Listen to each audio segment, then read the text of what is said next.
जय हिंद। आप लोगों के लिए एचसीएफ और एलसीएम को कैसे अभाज्य गुणनखंड विधि द्वारा ज्ञात करते हैं इसके बारे में बताऊंगा।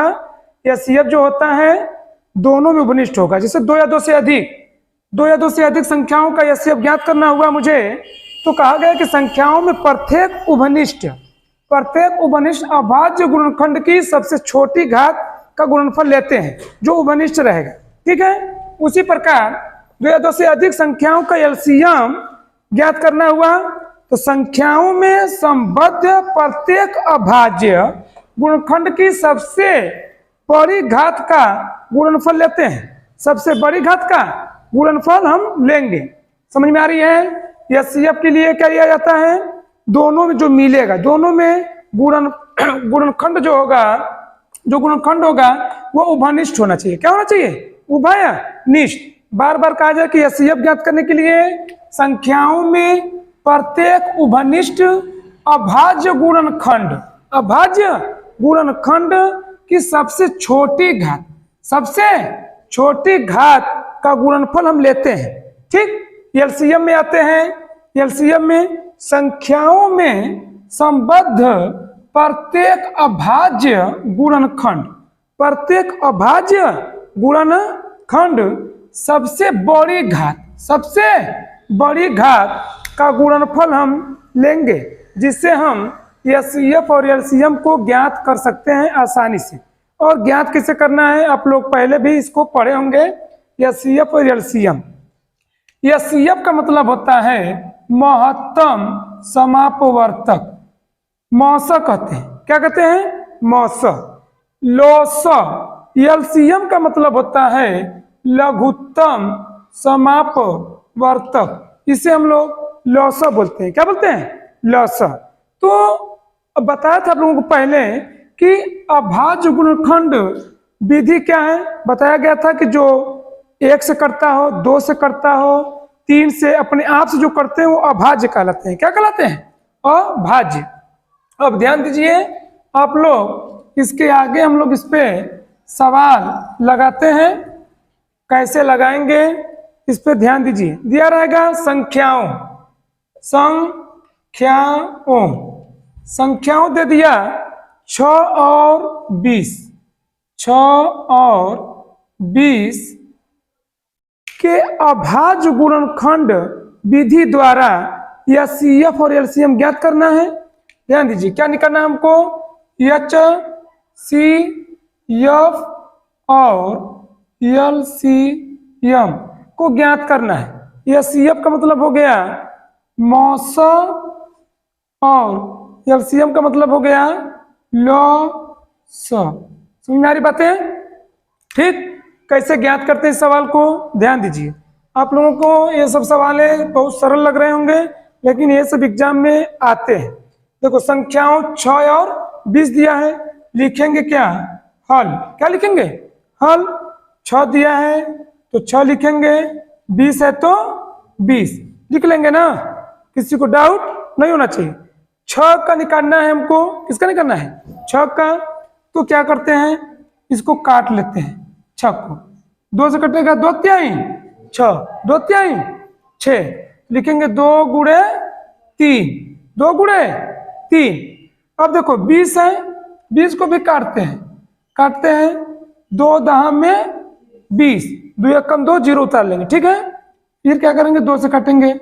2 पाँचे 10, 2 पाँचे 10 लिखेंगे क्या? 2 गुणे कितना हो जाएगा? 5 लिख लेंगे ना। 2 गुणे 2 गुणे 5। अब ध्यान दो, एचसीएफ निकाल रहे हैं। एचसीएफ निकालने का विधि क्या है कि दोनों में उभयनिष्ठ मतलब दोनों में लिया जाएगा। उभयनिष्ठ मतलब होता है कि दोनों में जो मिलेगा वही होगा। इसका क्या है? छोटी घात है ना 2 घाते 1 है, 2 घाते 1 है, क्योंकि दोनों को मिलाऊंगा तो 2 घाते 2 हो जाएगा। 2 घाते 2, यानी हमको जो मिलेगा उसी को लेंगे बस। समझ आ रही बातें? जो उभयनिष्ठ होगा तो लिखेंगे। अब और उभयनिष्ठ कुछ मिल रहा है नहीं ना, लिखेंगे क्या? एचसीएफ 2 मिला तो 2, एचसीएफ कितना हो जाएगा? 2 हो जाएगा। यही हमारा क्या हो जाएगा? आंसर। क्या होगा? आंसर। बात समझ में आ रही है? अब ध्यान दीजिए एलसीएम कैसे निकालते हैं। एलसीएम के लिए आप लोगों को मैं बताया हूं कि एलसीएम ज्ञात करते कैसे हैं। इस पे थोड़ा सा ध्यान दीजिए। पावर देखेंगे, घात देखेंगे, 2 है तो 2 लिखेंगे, पावर 1 है, 3 घाते 1 है। इसमें कितना है? 2 2 2 है ना, तो 1 1 2 2 घाते 2 और हो जाएगा गुणे 5 के पावर 1, 5 घाते 1 लिख लेंगे। अब ध्यान दो, एलसीएम निकाल रहे हैं हम लोग, एलसीएम। इसमें क्या बोला गया है कि जो बड़ी घात हो, संबद्ध हो, उसमें मिले सम में, ठीक है। तो 2 घाते 2 बड़ा है, तो 2 घाते 2 उतार लेंगे। अब ध्यान दो, 3 घाते 1 है, और कुछ है इसमें नहीं ना है, तो 3 घाते 1 ले लेंगे। फिर क्या है? 5 घाते 1 है, किसी में नहीं है, तो 5 घाते 1 ले लेंगे। ले लोगे, किसी को डाउट नहीं होना चाहिए। अब क्या करेंगे हम लोग? देखो 2 घाते 2 है ना, 2 2 ना के 4, 3 घाते 1 है तो 3, कितना होगा? 3, और क्या होगा? 5 घाते 1 है तो 5, 4 3 12, 4 3 12, 12 5 60। हमारा एलसीएम कितना है? 60। लिखेंगे यहीं पे आंसर कि एलसीएम का भी आंसर कितना होगा? 60 होगा। किसी को दिक्कत है? नहीं। आगे चलते हैं, ऐसे सब सवालों पे आगे बढ़ते हैं हम लोग। सब लोग अपना पेन कॉपी से लिखेंगे अच्छे से।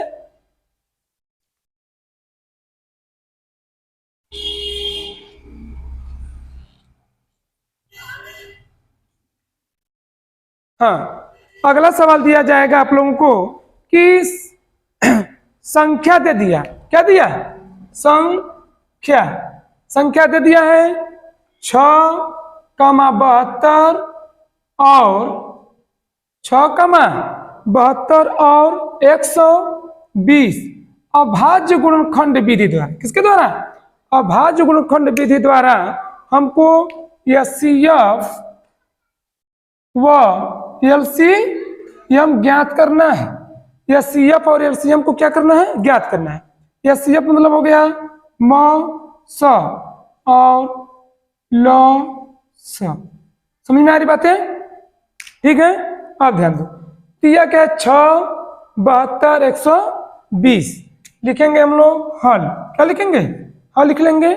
देखो 6,72 120 लिख लेंगे।